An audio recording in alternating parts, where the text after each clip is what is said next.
Merhaba, ben Doktor Ayşegül Çorullu. Bugünkü videomda size vücuttaki bulaşık makinesinden bahsedeceğim. Evet, bizim vücudumuzda her hücreyi temizleyen bir tür bulaşık makinesi sistemi var ve dinlediğiniz zaman enteresan bulacağınızı umuyorum. Başlayalım.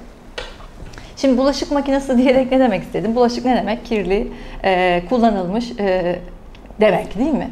Bizim de vücudumuzda her organın içerisindeki o minicik hücreler bir takım işler yaptıkça metabolik artıklar bırakıyorlar veya yıpranıyorlar veya o hücrelerde yapılması istenen işlemlerde eksiklikler oluyor.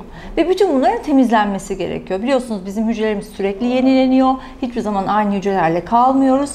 Mesela sağda solda duyuyorsunuzdur. İnsan 7 senede bütün hücrelerini yeniler diye. Şimdi bu yenileme lafının arkasında nereden geliyor yeniler? Kök hücrelerden. Kök hücrelerden gelmeyi bir yere koyalım. Fakat bu yeni bebek hücrelerin gelebilmesi için eskilerin o bulaşık makinesinde temizlenmesi lazım.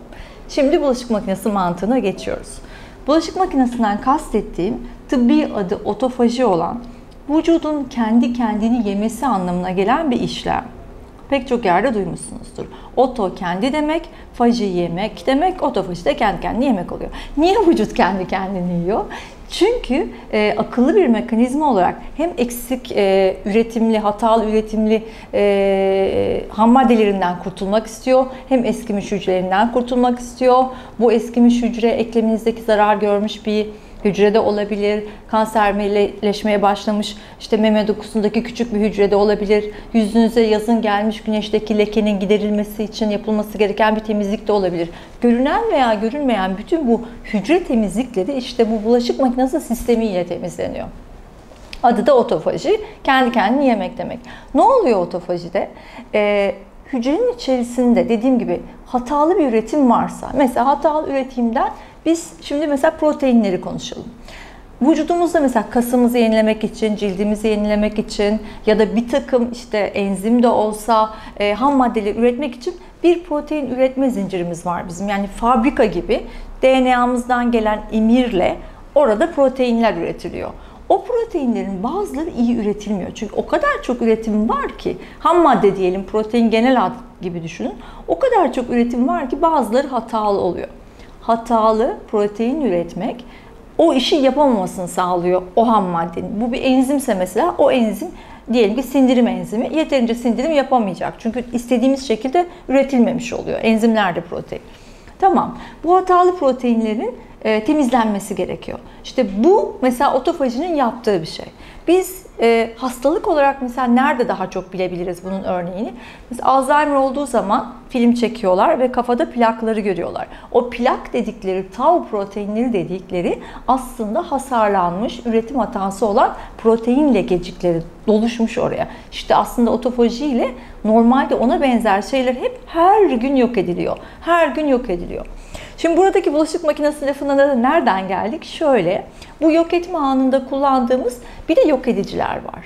Bu yok edicilerin adı birinin fagozom, birinin lizozom. Biz mesela lizozomları anlatalım.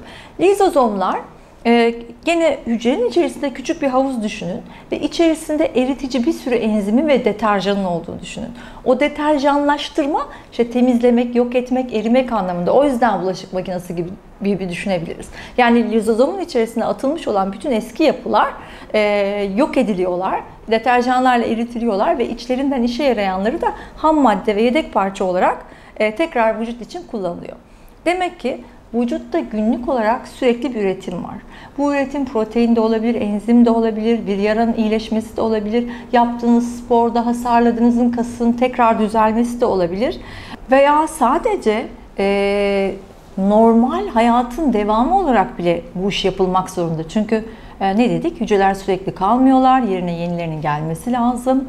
Belli bir ömürleri var. Yani bu sistem böyle dönüyor. Biz buna çöp öğütme kutusu diyebiliriz, recycle olma diyebiliriz vesaire vesaire. Yani sonuçta aslında vücut eski parçalarından, kötü üretimlerinden yedek parçalar olarak kendine hem ham madde olarak kullanıyor onu, hem onları devreden çıkardığı için bu otofaji bulaşık makinesi sistemiyle en başta konuşmanın başında söylediğimiz yeni kök hücrelerde gelip o bölgede hangi organsa neresiyse yeni hücreleri oraya bırakıyorlar. Mesela cildimizin üstündeki, en üstteki cilt katmanı 28 günde bir dönüyor. Yani bir aylık süreyle cildin üstündeki kısım atılıyor ve tekrar yerine yenisi geliyor. Atılıyor, otofajiyle yeniliyor ve yeniden bebek hücreler geliyor. Ama yaşlandıkça işte bu otofaji, çamaşır bulaşık makinesi, temizlik sistemi, lizozomlar vesaire iyi çalışmadığı için biz 28 günde bir cildimizi yenileyeceğimize bu uzuyor, 50 güne kadar gidiyor. Yani 20 yaşındayken ayda bir yeni cildin gelirken 50 yaşına geldiğinde 2 ayda bile yenisi gelmemiş oluyor. Şimdi buradaki yavaşlığı anlıyoruz. Yaşlanma temizlik sistemini yavaşlatan bir şey.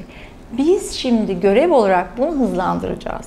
Biz ne yapalım da 20 yaşımızdaki gibi vücuttaki bulaşık makinesini hızlı çalıştıralım ve gerçekten iyi bir temizlik yapalım. Okey. Burada geldiğimiz yer her yol Roma olmak zorunda. Çünkü vücudun bir görevlerini yaptığı bir to-do listi var. Yapılacak işler listesi. Yapılacak işler listesinde temizlik geceye ait bir iş. Uykuya ait bir iş. Ve mümkünse o sırada maksimum aç olduğunuz ana ait bir iş. O zaman biz ne diyoruz her zamanki gibi? Akşamüstünden itibaren, mümkünse saat 17'den itibaren yemek yemiyoruz.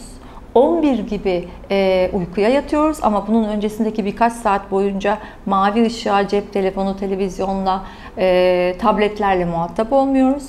11 gibi yatağımıza yatıyoruz. Gerekiyorsa göz bandıyla karanlık bir odada oluyoruz.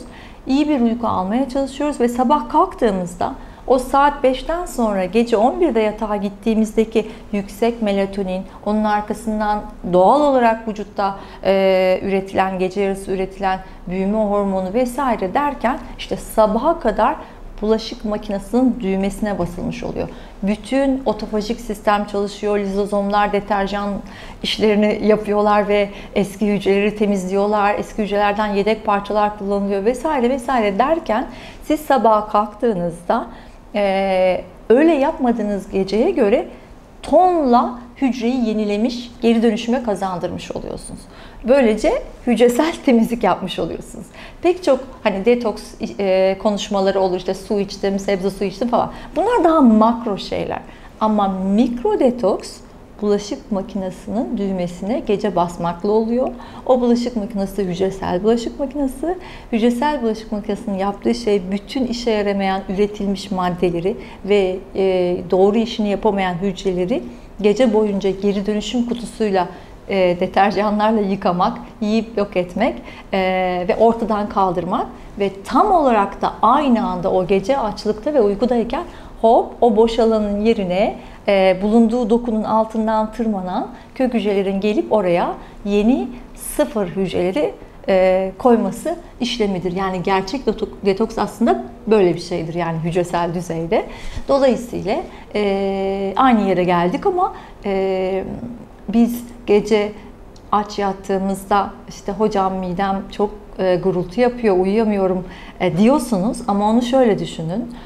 Gece aç yattığınızda midenizden gelen gurultu mu yoksa hücresel bulaşık makinenizden gelen gürültü mü o ses? Öyle düşünürseniz belki daha huzurla aç kalarak yatabilirsiniz. Bunu da her gece yapmak zorunda değilsiniz. Eğer haftada 2 geceyi belirler ve o günleri öğleden sonradan başlayan uzun bir açlıkla geçirirseniz gene hiç yoktan iyisini yapmış olursunuz. Önemli olan zaman zaman bu arayı verebiliyor olmak. Bulaşık makinesi konumuz böyleydi. Eğer bu videoyu beğendiyseniz arkadaşlarınızla paylaşmanızı ve kanalıma üye olmanızı rica ederim. Bol bol yorum bırakın, cevap vermeye çalışacağım. Teşekkür ederim.